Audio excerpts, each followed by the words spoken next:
everybody. I'm Susie B and welcome to my channel.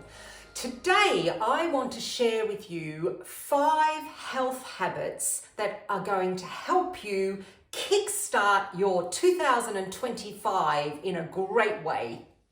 My number 1 health habit is hydration. And when I mean hydration, I mean water. Not whiskey and water, not coffee, not tea, even though that is fluid. I mean water. Water is so beneficial. Hydration is beneficial. It helps you with sleep. It helps your skin. It hydrates your organs. It helps you go to the toilet. You're not constipated. It stops headaches. It makes you more energized. Good old water.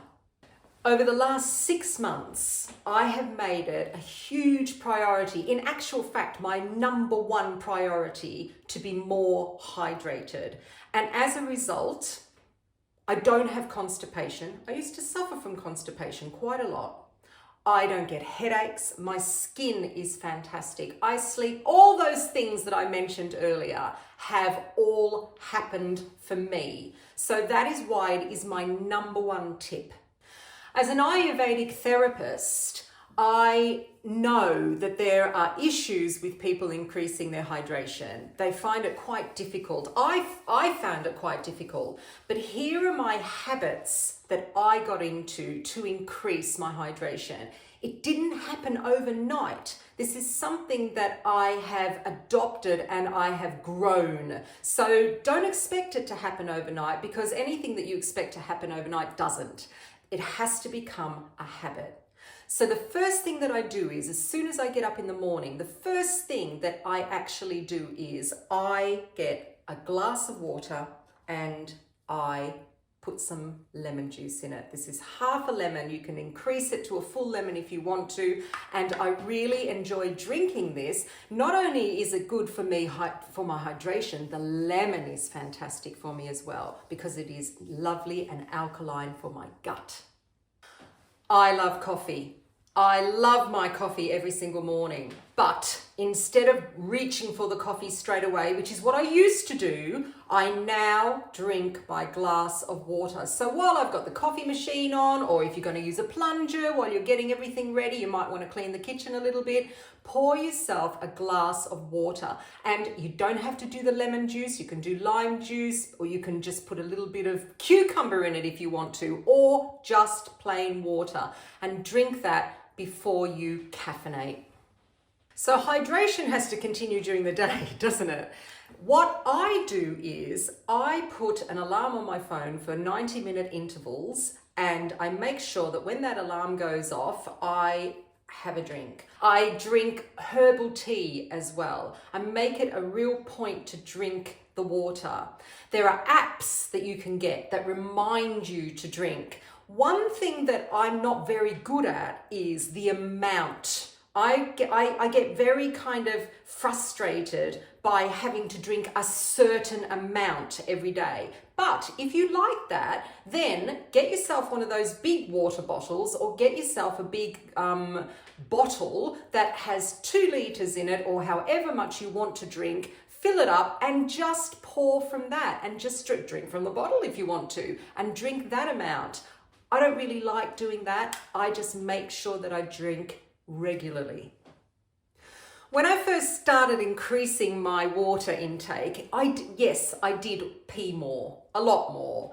But what happens is, I always use the analogy of a plant. If you have a plant in a pot and it is completely dehydrated and the soil is completely hard and dry, when you water that plant, the water goes straight through the sides of the pot and out of the bottom.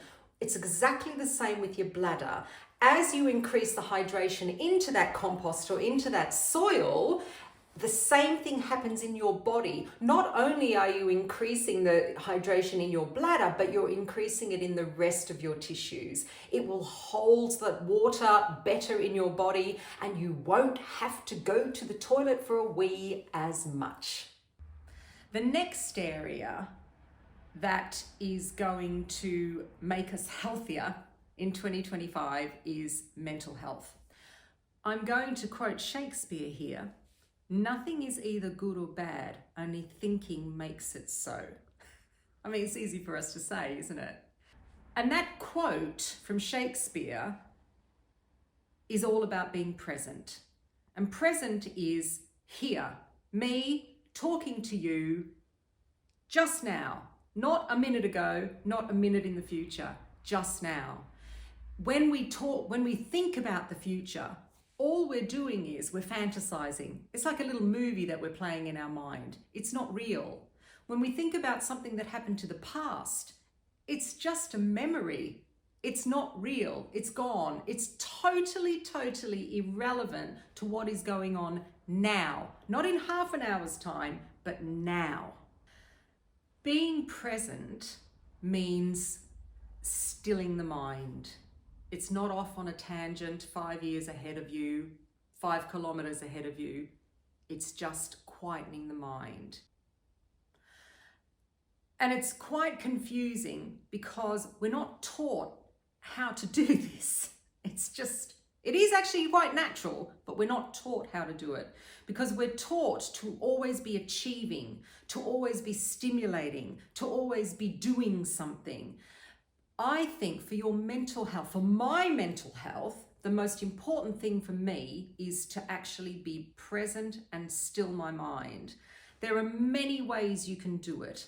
You can do it through, if you like to meditate, if you like to pray, that's another form of meditation. If you like to daydream, don't get confused that you're going to actually stop thinking. We can't do that. We're not a robot. We don't have an off button that we can do that. All you're doing is you're stopping the thoughts that are in the future and in the past that is just a fantasy. And one little thing that I like to do is I sit in the window of my sitting room, this sitting room here, so behind you, and I look out the window and I watch the cars go by. And I will do this for as long as I want. I can do it for 5 minutes, I can do it for half an hour, and I just watch the cars go by. If I ever have a thought coming up of, I need, right, what am I going to do next in the next half hour or in the next, I've got this, I just stop myself. I take a deep breath and I just watch the cars go by and I look at the color of the car that might go by and say, oh, that was a red car. Or I'll look at the number plate of the car that has just gone by.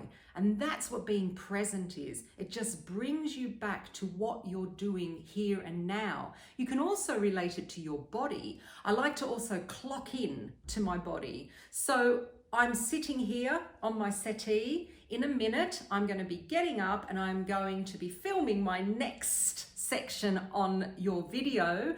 But before that, I like to just clock in and I say, okay, so I'm sitting here and I just take a deep breath and I'm just going to stand. And I just stand. And what happens is by doing these little steps of just being present with everything that you do, your day, your world doesn't run away from you and you won't get anxious. It works for me. I hope that it will work for you. It's just a little habit to instill. Let's just clock in and just say, okay, how do I feel now? How's my body feeling now? Good, I feel good. Okay, I'm gonna stand up now and now I'm gonna walk over to the kitchen. My next important tip or habit is good sleep. I love sleeping. My dad, I'm going to quote my dad again. He said there are 2 great things in life and that is sleeping and eating. And I totally agree with him. I love sleeping. I try to get in at least 8 to 9 hours a night. And it's all about the habit that you have before you go to sleep. And of course, I've talked about the one when I've gotten up with my water. So what do I do to make me sleep well? And why is sleep important? Let's deal with that first. Why is sleep important? It is the time when your body detoxifies the best. It is the time that you get for your energy intake in the day. It recuperates you. It's like having a little battery, and you fill up your battery every single night. We all know what it's like not to have a good night's sleep. When you meet someone in the street and they say to you, "Oh, you look a bit tired." We all know what it does to our skin. We all know what it does to our brains. We know everything. It is vital to our life. It is so important. So what do I do to get a good night's sleep? My top tip is make a routine. So I have a winding down period, and that usually means no stimulation of any sort, just maybe reading a book, totally off phones, iPads, tablets, whatever you use, your laptop. I am off that by 8 o'clock at night. That is the end for me. I try to start winding down from about 6 o'clock when I start making dinner. I take off my face. I start to get into that little routine. By 8 o'clock, no stimulation from any type of screen. When I talk about stimulation, I also mean gut stimulation as well. So I always leave at least 2 to 3 hours between the last thing that I eat and going to bed. That's another thing that I do. I start tapering off my water intake as well. I definitely don't have any caffeine because that does not sit well with me when I go to sleep at night. I actually stop my caffeine at about 3 o'clock in the afternoon. Then when I'm actually ready to go to bed, I will come upstairs, get myself, do my teeth, do all of those ablutions, sit on the side of the bed, and I clock in again. So I'm back to my mindfulness of being present. And I sit and I just say to myself, okay, how are you feeling? How's your body feeling? We're going to bed now. Then when I actually go to bed, I sometimes, depending on how I feel, I sometimes use a little trick that I read once in a book, and I must remember, what is that book called, love? Ah, I know what it's called. Okay, so I remember what the book is. It's called The Silver Method, and it's about counting backwards from 100. And this is a little trick that works really, really well. I experimented with it and I enjoy doing it. So you can count out loud if you want to, or you can count in your head back from 100. And by counting out loud, it's quite nice because it's an audible thing. And you take it in better, and you start doing it very, very slowly, and it works a little bit like meditation. So again, it stills the mind. You're not thinking about, oh, am I going to have a good sleep? I used to be a real sleep warrior, but not anymore. What am I doing tomorrow? Oh, I forgot to write this down. Just counting back from 100. It takes quite a while to count back from 100. Not fast, just nice and slow. That works really nicely. The other thing you can do is learn how to breathe properly. And breathing is really interesting because not only can you breathe through your nose, but breathing through your mouth also helps relax everything. You can bring attention to different parts of your body. These are really good relaxation techniques that you can do. There are so many, you can listen to apps, but I recommend that you don't kind of get hooked onto a phone or hooked onto earphones or anything like that, because again, you're stimulating. You can do this all in your head. Think about your feet, your ankles, your legs, and start working on relaxing. And before you know it, you will be asleep. If you wake during the night, now the only time I wake during the night is if I need to go to the toilet for a wee, which is not very regularly now because I'm used to being hydrated. But if you wake during the night, just do all of that again. The worst thing you can do is stimulate yourself in some way. So, stimulating yourself by getting on your phone or doing things like that. I just find for me, I just cannot do that because then I will not go back to sleep. And then if you wake up early and you haven't had your so-called hours that you want to sleep, don't stress out. Really? We are so different with the amount that we sleep. We can sleep one night 6 hours, one night 10 hours. It doesn't mean you're an insomniac or that you're lazy. We're very, very different, and we just adapt to whatever comes our way. So I hope that I've given you a few tips of how to sleep well, because I do sleep well. My next habit for 2025 that I'm going to increase is my movement. So I do it through getting outside. I feel that going outside in nature is fantastic for my mental health, definitely. I love the sunshine, vitamin D, everybody. I love being outside with the air. I love seeing the little animals. I like nature. I like everything to do with being outside. If that doesn't float your boat, then move inside. Dance. Doesn't everybody love dancing? Listening to music and dancing. You can do yoga, you can stretch. But for me, I find that walking is so beneficial. Walking helps you become energized. If you ever feel a little bit foggy-headed and, tired, just jump up and down, or walk around the house, or go up and down the stairs, or go outside and walk around the block. I know it's cold, but cold is really, really good for you too. And if you do have any ailments, you do have issues with your mobility, you can do all of this from a chair. You can actually dance in a chair. You can jiggle yourself around in a chair. You don't actually have to say, oh, well, I can't do it because I can't get up. Just move. Move your joints, move your fingers, move your neck, move your arms, move everything. Because if you don't use it, you will lose it. Believe me, I see this every single day. Garbage in, garbage out. My next habit is clean eating.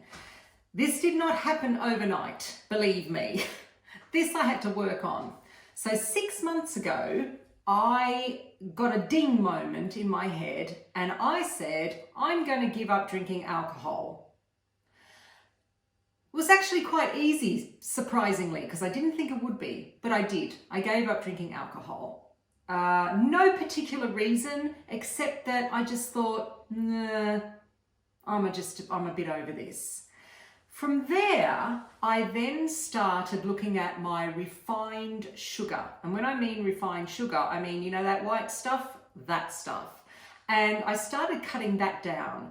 I started looking at labels as well and looking at what had sugar in it. So I was cutting that down very, very, very, very slowly. It's quite difficult because when you start label reading, there is a lot of sugar in a lot of things.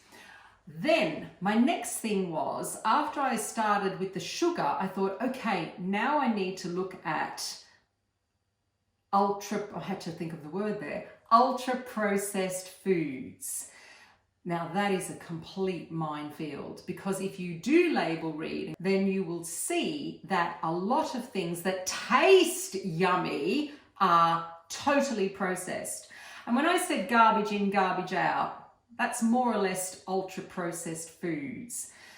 When your body eats a carrot, it knows what to do with the carrot when it hits the gut. When your body eats an ultra-processed food, like something that has chemicals in it that you can't actually pronounce, your body actually doesn't know what to do with it. We're not built like that. It says, what on earth is that? Okay, until I work out what that is, I'm just going to stick it in a cupboard somewhere, and that cupboard is usually on my thighs. Fat. As a result of what I call clean eating, so eating things that you can pronounce and you actually know what that is, that's a pear. I have lost 10 kilo, about 1.5 stone, and I've done that in 6 months. I have not purposely gone out and dieted. I have not taken any diet jabs or diet tablets.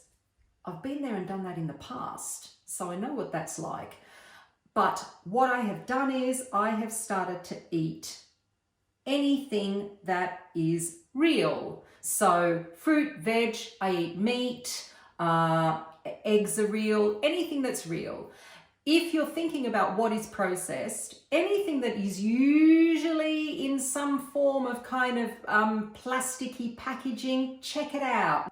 Anything else like a ready meal or stuff that is frozen, stuff that has a long shelf life, we're talking these chemicals that are in there. And like I said, if you ingest those chemicals quite a lot, your body doesn't know quite what to do with it. And if you have quite a big diet of eating processed food, ultra processed food, like takeaways or say cereals for breakfast, and then going and getting yourself, I don't know, some kind of pastry or, things like that, over time, I find that my body, I start to get tired. I start to get that kind of brain fog in the afternoon. I don't feel right. But if you eat stuff that actually nourishes you, like fruit and veg, we've got lots of fiber in there. I'm going to bring back constipation as well. That's another byproduct of eating ultra-processed foods.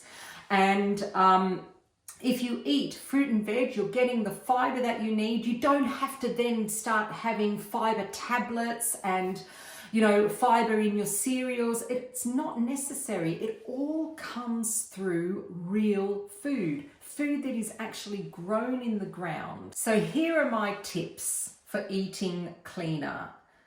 First of all, let's get rid of all the stuff that you can get rid of, like the refined sugar, anything that's kind of refined. Try and not cut it out completely, because again, your body may not thank you for that. You might go through some kind of detoxing period.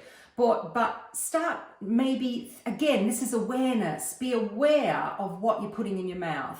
Not just, I'm hungry, I have to eat something, and so I'm going to just pick up some rubbish and eat it. Because I can tell you now, a few hours down the line, you will feel it, if not a day later. So my tips are, learn how to cook maybe. That might be beneficial, because it's fine eating all of this raw. I suppose you could eat all of this raw. But if you can learn to cook something, that would be a really big tip that I could give you for 2025. Get yourself something like, I don't know, a parsnip, and work out, what am I going to do with this? How am I going to cook it? It is roast it. Boil it's actually quite exciting. There are so many things. You can go online, you can go onto social media, you can watch YouTube videos, you can do so many things and get excited by food. That's my number one tip. The second thing is, am I going to say label read? It is very, very interesting reading labels, especially, when you go out and you look at a packaged sandwich or something in the supermarket and read the label. There are definitely products that are clean, but you've got to go looking for them. The other day, I was standing in the kind of herb section in the supermarket, and I thought, let's just look at the stock cubes. I'm just interested. I went through all of them. Eventually, I found something that was relatively clean. I mean, you can get very dogmatic with all of this, but I am doing it all for my health, and I have like I said, I've totally benefited from it. I've lost the weight. I feel great. When I eat a really, really nutritious meal, I feel fantastic. I don't get hungry. That's another thing with ultra-processed food. The chemicals make you hungry, so you want to eat more and more and more. And it's totally worth it. Have an apple. An apple a day keeps the doctor away. Isn't that the saying, Mr. N? Yeah. So there are my 5 tips to revamp your January and 2025. Starting with hydration. I did sleep. I did movement, I did clean eating, and I did, let's say, mindfulness or mental health. There's your 5 habits that you can maybe instill a little bit. I hope that I've inspired you to try at least one of them. And if you've got any habits that you want to actually adopt or want to do or have been doing, put a comment down below because I'd love to know. Also, if you want any more information about anything that I've talked about or anything that I do therapeutically, I mentioned before I'm an Ayurvedic therapist, then comment below as well and I'll try and cover that as best I can. I'm Susie B and this is Susie B Lifestyle. If you're new to my channel or you haven't subscribed yet, give us a subscription or subscribe, and a thumbs up is always great for encouragement as well. And like I say, I love to read your comments. I always answer all the comments, and good luck for 2025, your healthiest year yet.